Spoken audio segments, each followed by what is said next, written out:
انا حاجه ما راهي خلعتني هنا في المغرب، والله حاجه ما خلعتني. الحاجه الوحيده اللي راهي خلعتني فيهم في الثقافه تاعهم والتربيه تاعهم كيف دايره.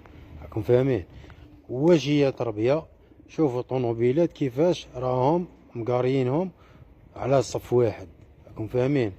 راكم تشوفوا. نزيدو نوريكم منا. هو صف واحد كيما راكم تشوفوا. احنا في الجزائر يا خاوتنا، اقسم بالله انا نسكن منا وجاري يسكن منا.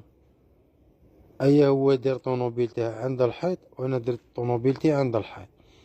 كي قلت له جاري، قلت له دير طوموبيل تاعك مور طوموبيل تاعي حدا الحيط تاعي، وزيد حنايا عندنا كاميرا كاش حاجه ولا. قال لي لا، قال لي كل واحد يدير طوموبيلتو حدا حيطو.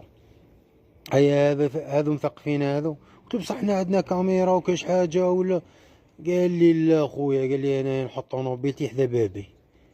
وتا كي يجي كاش واحد يجي فايت ولا حتى يكلاكسوني عليك، انت تنوض من الرقاد دير ماشاريير ودير بروميير.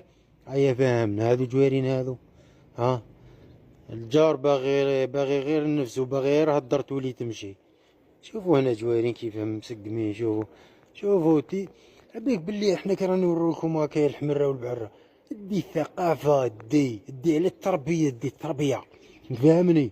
التربية مع البوب لا تكون مسقمة كاع. نعيش في الخرا بصح ثقافتكم لازم تكون مليحة. هذا ما كان شغل نتوما تكونوا ناس كرامة وباغيين الخير لا بغا عايشين في الخرا معليش، المهم باغي الخير لنفسك ولغيرك. نتوما ما باغيين الخير لا نفوسكم لا لغيركم.